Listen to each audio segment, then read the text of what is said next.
आइए, सुनिए, देखिए, समझिए सनातन सत्य। जैसी दृष्टि वैसी सृष्टि, दृष्टि विज्ञान। कुदरत, कुदरती रचना एवं कुदरत के कानून से शाश्वत सुख की प्राप्ति। जोधपुर के परम पूज्य महात्मा उपासक प्रोफेसर डॉक्टर सोहन राज तातेड़ के निर्देशन में सनातन सत्य। जैसी दृष्टि वैसी सृष्टि, दृष्टि विज्ञान।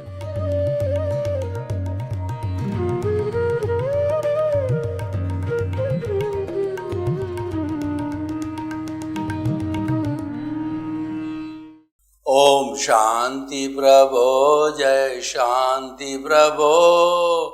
पार्श्वनाथ महावीर प्रभो। ओम शांति प्रभो, जय शांति प्रभो। पार्श्वनाथ महावीर प्रभो। ओम शांति प्रभो, जय शांति प्रभो। पार्श्वनाथ महावीर प्रभो। ओम शांति प्रभो, जय शांति प्रभो। पार्श्वनाथ महावीर प्रभो। भाई और बहनों, मातृशक्ति को नमन। आज का हमारा बहुत सुंदर एपिसोड कुंडलिनी जागरण। आज पूरे विश्व के अंदर कुंडलिनी जागरण की बहुत चर्चा हो रही, इसका डंका बज रहा है और ये साधना का बहुत बड़ा उपक्रम है। इसको जैन दर्शन में प्रेक्षा ध्यान के अंदर अंतर यात्रा भी कहा जाता है। दोनों एक ही तरह का प्रयोग है। मुख्य रूप से कुंडलिनी जागरण एक प्रयोग है, वो मैं आपको करके बताऊंगा। उसके पहले इसकी थ्योरी में आपको बताना चाहता हूं कि जो हमारी मन वचन काया, ये तीन साधन है काम करने से। मन के द्वारा हम वर्तमान का चिंतन करते हैं और भूतकाल की स्मृति करते हैं, भविष्य काल की हम कल्पना करते हैं। ये मन का काम है। और वचन के द्वारा हम बोलते हैं और सारे कार्य करते हैं, लोगों से इंटरेक्शन करते हैं, बातचीत करते हैं, एक दूसरे से परिचय करते हैं। सारा काम वचन के द्वारा किया जाता है। और तीसरा काया, काया से हम चल करके, जा करके और जो है हाथों से, पाँवों से सारा काम जो हम काया यानी शरीर के द्वारा करते हैं। इन सब को चलाने के लिए हमको प्राण ऊर्जा की जरूरत होती है और प्रतिदिन हमें प्राण ऊर्जा पैदा करनी होती है। जैसे कि एक बैटरी को चलाने के लिए उसको चार्ज करना जरूरी है, उसी तरीके से प्राण ऊर्जा से मन वचन काया को चार्ज करना जरूरी है, वरना मन वचन काया ये शिथिल हो जाते हैं। और ये जो प्राण ऊर्जा है ये बनती है भोजन, पानी, सूर्य का ताप और प्राण वायु ऑक्सीजन चारों के मिश्रण से बनती है और ये लिमिटेड बनती है। तो इसीलिए हमको इसका दुरुपयोग नहीं करना चाहिए। इस सारी एनर्जी को जो है हमें अच्छे कार्यों के अंदर लगाना चाहिए। देखिए, मनुष्य को भगवान ने 24 घंटे हर एक को दिया है। उन 24 घंटे में व्यक्ति maximum per day 12 hours work कर सकता है। उन 12 घंटों का वो उपयोग क्या करता है, सदुपयोग करता है या दुरुपयोग करता है, ये मुख्य बात होती है। सदुपयोग करता है, अच्छा इंसान बन जाता है, कर्मों को काटता है, अच्छी गति मिलती है। और दुरुपयोग करता है तो वो पापों का अर्जन करता है और अगले बर्थ में उसको पापोदय मिलता है, दुख मिलता है, कष्ट मिलता है। इसीलिए जो है हमें सदुपयोग करना चाहिए। वो सदुपयोग करने के लिए ही कुंडलिनी जागरण का उपयोग किया जाता कि ये जो प्राण शक्ति है, इस प्राण शक्ति को हम नॉर्मल व्यक्ति, पशु पक्षी इस प्राण शक्ति को भोग विलास, बच्चों को पैदा करना और जो है उसके साथ में eat drink and B Mary मनोरंजन करना, पांच इंद्रियों का सुख भोगना, यानी हमारे संसार के जितने जितने मनोरंजन के सारे कार्य है, ये सारी विटालिटी, ये सारी एनर्जी जो है उसी में ही समाप्त हो जाती है। और जो मूल जो हमारा ध्येय होना चाहिए, आध्यात्मिक ध्येय होना चाहिए कि जिस पर्पस के लिए हम आए हैं, वो पर्पस जो है हमारा हल नहीं होता है। हमको इस जन्म के अंदर क्यों भेजा गया है कि हमारी ये जो भीतर विराजमान चेतना है, इस चेतना को मुक्त करना है, क्योंकि मुक्त चेतना अनंत ज्ञान, अनंत दर्शन, अनंत शक्ति और अनंत सुख का धाम है। और वह जो है इस कॉजल बॉडी के कारण सारा ढक गया है। कॉजल बॉडी के कारण सारा जो है वो बाहर नहीं आ रहा है। जैसे देखिए कि जो सूर्य होता है वो बहुत प्रकाश तेज होता है, पूरे ब्रह्मांड को प्रकाशित करता है, लेकिन अगर मान लो बारिश का सीजन और बादल उसके आगे आ जाते हैं तो ऐसा लगता है कि दिन के अंदर ही रात हो गई, क्योंकि उन बादलों ने सूर्य की किरणों को, सूर्य के प्रकाश को ढक दिया। तो हमारी कॉजल बॉडी इस आत्मा का, जो कि विश्व की सर्वशक्तिशाली जो है चेतन तत्व है, उसको ढक दिया है। तो हमको भेजा किस लिए गया है?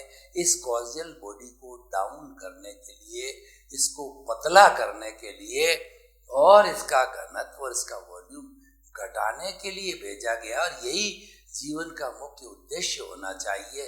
लेकिन हम उद्देश्य से भटक जाते हैं तो हम जो है मनोरंजन में चले जाते हैं, आत्मरंजन नहीं करते हैं।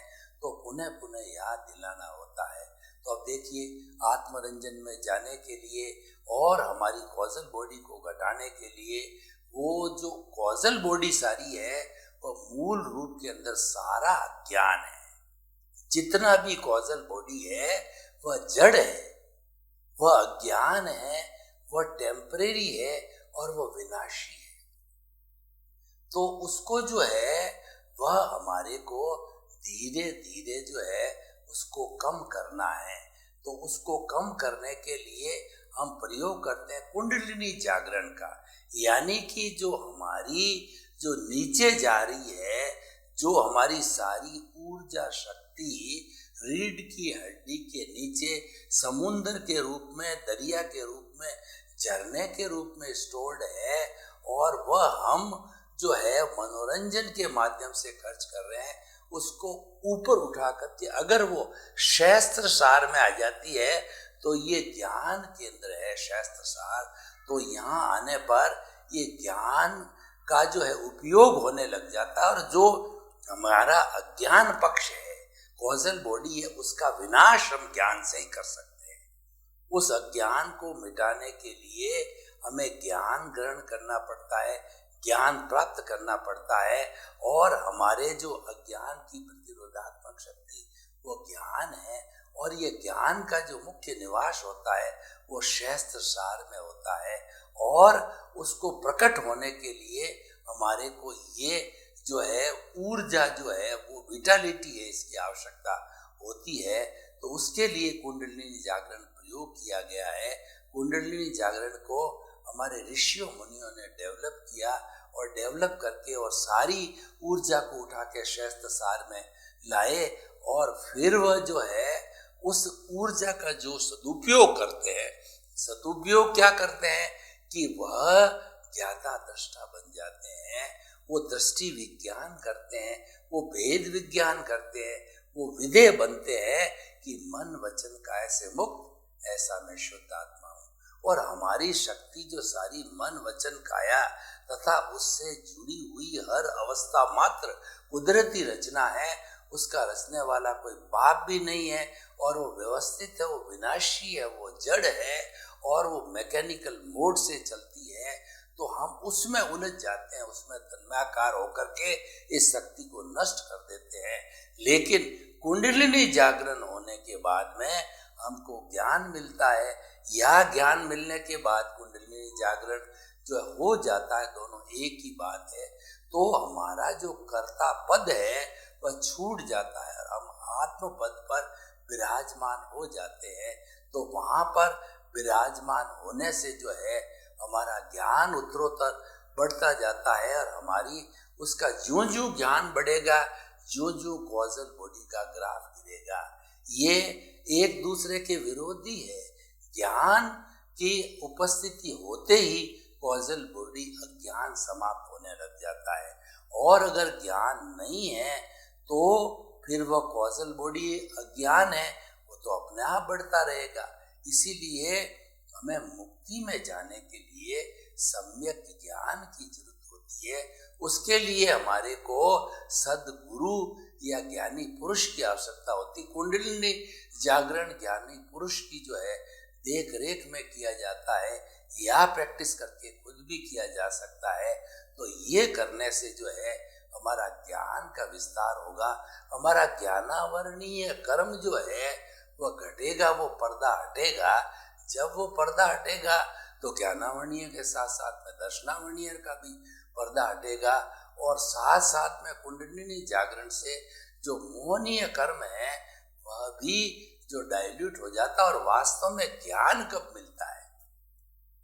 ज्ञान हमारे दर्शन मोहनीय का अनंतानुबंधी कषाय है, वो अवस्था समाप्त होने के बाद ही हमको ज्ञान मिलता है, या ज्ञान मिलते ही जो है हमारा अनंतानुबंधी कषाय है वो समाप्त हो जाता है, जो कि कर्मों का बंधन करने वाला होता। कर्मों के बंधन की वो प्रोसेसिंग फैक्ट्री होती है। वह हमारा जो सद्गुरु या हमारा ज्ञानी पुरुष है वो घंटे 2 घंटे का जब ज्ञान कर देता है और हमको बता देता है कि सारी सृष्टि का संचालन है वो व्यवस्थित शक्ति करती है।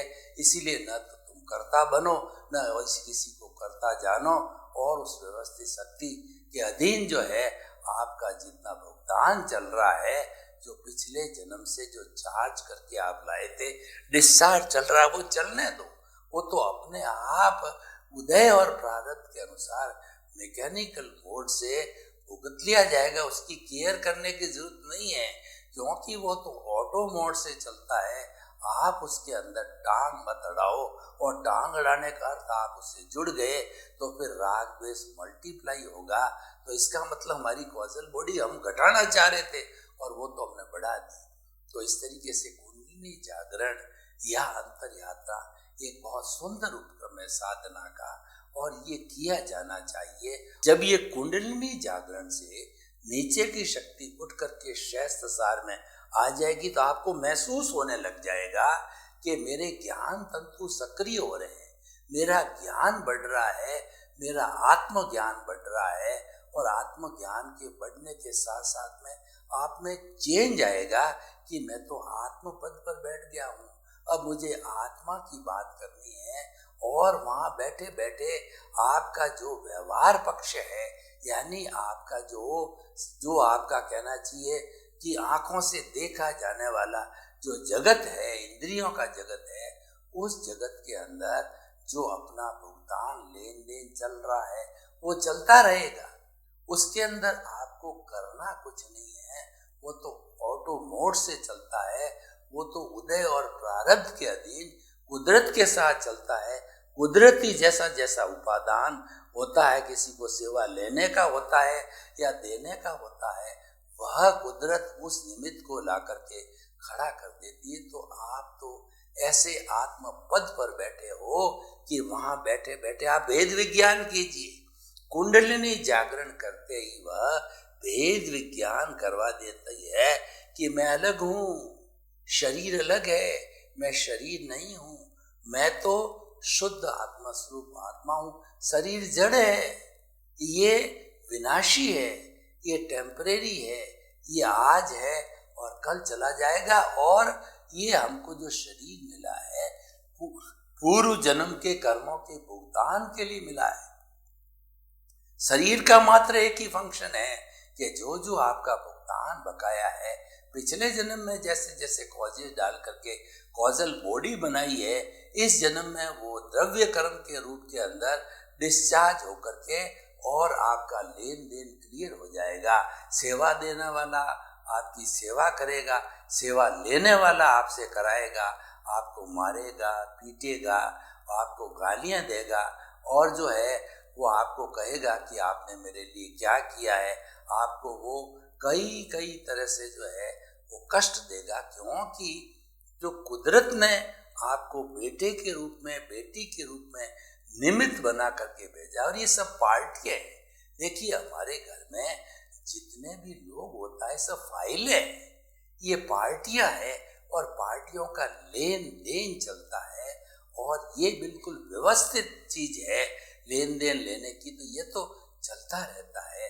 तो हमें तो अपने मुख्य उद्देश्य है उसके ऊपर कंसंट्रेट करना है। इसीलिए हम कुंडलिनी जागरण करते हैं कि जो हमारा ज्ञान है वह आगे से आगे वृद्धिंगत होता रहे, वो बढ़ता रहे, और उस ज्ञान का जो उपयोग है वो हम जो है वो रियल पुरुषार्थ के रूप में करेंगे, कि हमारे भीतर जो हरि बैठा है उस हरि की हम उपासना करेंगे, उसके हरि की हम बात करेंगे, हरि को रिझाएंगे और हरि के गुणों की भजना करेंगे, कि मेरा जो हरि है वो जानने वाला है, देखने वाला है, और वह इस शरीर से बिल्कुल अलग है, वो तो चेतन स्वरूप के अंदर ही है। तो वो जो है मेरी जो शुद्ध आत्मा है, जो मूल स्वरूप में है, ये न जलती है, न मरती है, न कटती है, न किसी को रोकती है, न किसी से रुकती है, तो अव्याबाद है, ये टंकोत्कीर्ण है, ये अजन्मा है, अछूत है। यानी हरि की कितनी कितनी जो है मैं व्याख्या करूं, ये कई जन्म जन्म लग जाते हैं। जो आजकल व्याख्याकार आते हैं जो कि 4-4 महीने चातुर्मास के अंदर जो है वो रामायण की कथा बांधते हैं, महाभारत की कथा बांधते हैं, पुराणों की कथा बांधते हैं, तो और नरसिंह मेहता जो है वो अपनी कथा बांधते हैं, तो वो 4-4 महीने एक भगवान के भजन के अंदर लगा देते हैं। तो हमारा प्रभु भी है, वह तो इतना गुणों वाला है कि उसकी हम भजना करें तो वो 4 महीने क्या 4 जन्म के अंदर भी पूरा नहीं कर सकते। हरि अनंत, हरि कथा अनंत, हम हरि की कथा में लग जाना चाहिए। यही रियल पुरुषार्थ है, और यही कुंडलिनी जागरण का उद्देश्य, और कुंडली जागरण करवा देती है, क्योंकि कुंडलिनी जागरण है वो प्रज्ञा का जगत होता है। प्रज्ञा जो है मोक्ष की प्रतिनिधि होती है, और वो हमारी मूल स्वरूप आत्मा से निकल करके एक भाव सत्ता के रूप के अंदर हमारा नियंत्रण करती है, और हम कहीं भटक जाते हैं। जो हमारा कर्मों का फोर्स चल रहा है भुगतान के रूप में, कई बार जो है वह फोर्स इतना ज्यादा होता है कि हमको प्रभावित कर देता है, और हम उसके साथ में जुड़ जाते हैं, यानी उसके साथ में हम राग द्वेष करने लग जाते हैं। तो राग द्वेष करते ही ये जो हमारी कॉजल बॉडी है, जिसको कि हमने उद्देश्य बनाया था कि इसको जो है हल्का करना है, तो वो तो जुड़ते ही कॉजल बॉडी के साथ के अंदर वह भारी होने लग जाएगा। तो इसका अर्थ ये हुआ कि हम तो उल्टी दिशा में चल रहे हैं, इसको रॉन्ग बिलीफ भी कहा जाता है। तो इसीलिए हमें जो है वो पूर्ण सतर्क रह करके और अपनी साधना को करना है, कुंडलिनी जागरण को। और कुंडलिनी जागरण करने वाले होते हैं वो व्यक्ति बड़ी साधना के उच्च शिखर तक भी पहुंच जाते हैं, क्योंकि वह इस कुंडलिनी जागरण से ये समझ जाते हैं कि ज्ञान ही वास्तव में एक ऐसा फील्ड है जो अज्ञान को समाप्त करता है, और जो सच्चा ज्ञान है वह जो है हमारी कुदरत और कुदरत की रचना और कुदरत के कानून से संचालित होता है, कि ये सारे जो है जगत को चलाने वाली जो व्यवस्थित शक्ति है वह केवल कुदरत की है। तो हमें कुदरत में समर्पण करना चाहिए, कुदरत का सम्मान करना चाहिए, तभी हमारा विकास हो सकता है। तो इस तरीके से जो है ये कुंडलिनी जागरण के बहुत ही उपयोग है, बहुत ही फायदे हैं। तो कुछ फायदे मैंने आपको गिनाए, तो और मैं बताना चाहता हूँ कि कुंडलिनी जागरण जब कर लिया जाता है तो हमारे जीवन के अंदर मन वचन काया के कॉजल बॉडी तो कम होती है, साथ साथ के अंदर वो प्रसन्नता देती है, सुख देती है और आनंद की अनुभूति कराने लग जाती है। यानी हमारा शरीर है वह अध्यात्म जगत में रहने की कोशिश करता है, अध्यात्म जगत को पसंद करता है, और अध्यात्म जगत जो है हमारे स्थूल जगत से कई गुना बड़ा है। ये जो है फर्क हमको समझना पड़ेगा कि जो अध्यात्म है वह जो है वो बहुत बड़ा विशाल विषय है, और जो हमारा भुगतान है वह स्थूल विषय है। तो दोनों को अलग अलग समझ करके हमें व्यवहार शुद्धि बिना निश्चय शुद्धि नहीं है, इसको ध्यान में रखते हुए जो जो हमारा भुगतान आ रहा है वो हम उसको ठीक करें। हम लोगों से क्षमा याचना करें, सामायिक आलोचना प्रतिक्रमण प्रत्याख्यान के माध्यम से जो है हम क्षमा याचना करके खुद शुद्ध हो जाते हैं और दूसरों से एनओसी लेकर के हम सिद्ध बुद्ध और मुक्त बन जाते हैं। तो भाइयों और बहनों, कुंडलिनी जागरण एक सार्थक विषय है। कुंडलिनी जागरण होने के बाद जैसे जैसे प्रयोग से कराया गया है, ये हर इंसान को ये प्रयोग करना चाहिए, क्योंकि कुंडलिनी जागरण है ज्ञान की वृद्धि करने का जागरण है। और कुंडलिनी जागरण के पूर्व जो है सारे ज्ञान को एकत्रित कर लिया जाता था, तो और वही जो संप्रेषित होता था कुंडलिनी जागरण से। तो कुल मिलाकर के कुंडलिनी जागरण करने से जो है हमारा जो कॉजल बॉडी है, जो स्वयं सारी चीज का जो है काम करता है, तो उसके साथ में ये पूरा अपना जो योगदान दे करके और उसको सही रास्ता बताएंगे। तो देखिए कि हमारा जो सनातन सत्य है वो दो तरह के जो सत्यों के ऊपर वर्क करता है। एक तो हमारा स्थूल जगत का सत्य है जो कि इंद्रियों के सुख का संसार होता है, वह होता है। एक आध्यात्मिक जगत का सुख होता है जो कि जो है मात्र एहसास किया जाता है और जिसका जो है वो मात्र हम जो है वह जो है हमारे अवचेतन मन में जोड़ करके करते हैं। तो ये हमें समझना पड़ेगा कि हमारा जितना जितना ये ज्ञान का विस्तार है, ये पॉजिटिव साइड के अंदर ले जाने वाला है, ये मुक्ति की ओर ले जाने वाला है। और हमारा जो निष्कर्ष है कॉजल बॉडी को ये घटाने वाला होता है। तो हमें कुंडलिनी जागरण के लिए सभी जो है उपाय जो उसमें बताए गए हैं उनको प्रयोग के अंदर लाना चाहिए। और कुंडलिनी जागरण की प्रक्रिया को हम बार बार जितना करेंगे उतना हम पारंगत होंगे। और उसके साथ साथ में कुंडलिनी जागरण होते ही हम मस्तिष्क और हमारे मस्तिष्क के अंदर जितना भी जो है अन्य जो तंत्रों से जुड़ने की बात होती है उससे जुड़ जाएंगे। लेकिन जो हमारा भुगतान चल रहा है उसके साथ हमको नहीं जुड़ना है। हमें तो जुड़ना उसके साथ है कि किसी भी तरीके से हमारा भुगतान जो है जीरो होकर के हम जो है कॉजल बॉडी को शून्य करके और हम सिद्ध बुद्ध और मुक्त बन जाए। तो भाई और बहनों, आज का जो एपिसोड कुंडलिनी जागरण बहुत सुंदर एपिसोड है। और मैं ये चाहूँ कि इस एपिसोड को हम ओपन टू दी ऑडियंस करें कि ऑडियंस किसके बारे में क्या व्यूज है, ऑडियंस क्या चाहती है यहाँ से लेने का, और जो कुंडलिनी जागरण होने से हमको क्या क्या प्राप्त हो सकता है। तो हम सब बताना चाहेंगे कि जितना आपका अध्यात्म का फील्ड है, जितना मुक्ति का फील्ड है, उस फील्ड को प्राप्त करने के लिए आप जो है अंतर यात्रा कहिए, कुंडलिनी जागरण कहिए, ये अच्छी तरह से उपयोग कर सकते हैं।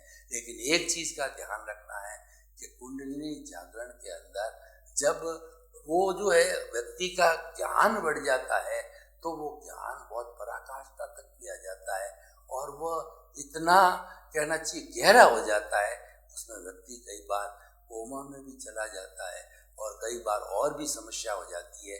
तो पहले हमें कुंडलिनी जागरण करके उस ज्ञान को जो है शास्त्र सार में छोड़ने के लिए अभ्यास तो है ही है, लेकिन अभ्यास के साथ साथ हमें ये वाच करना चाहिए कि ये किसी को डैमेज तो नहीं कर रहा है, नुकसान तो नहीं कर रहा है। जैसे कि हमारे अगर सबसे पहले ये पेनिसिलिन का इंजेक्शन लगाया जाता है, किस लिए लगाया जाता है? ये टेस्ट करने के लिए कि कोई तरह की पेशेंट के अंदर जो है वो एलर्जी कहिए या कोई तरह का रिएक्शन नहीं है। उसी तरीके से ये कुंडलिनी जागरण ज्ञान को बढ़ाने का, ज्ञान की एप्लीकेशन करने का और आत्मा से परमात्मा बनने का बहुत ही सुंदर साधन है। ये हमें जागृत करनी चाहिए। सर्वे भवन्तु सुखिनः, सर्वे सन्तु निरामया। लोक के सब जीवों को सुख मिले, शांति मिले, आनंद मिले, प्रेम मिले और वसुधैव कुटुंब बनाकर हम शांतिपूर्ण से जीवन यापन करें। आपके प्रति मंगल भावना शुभकामना। ओम शांति।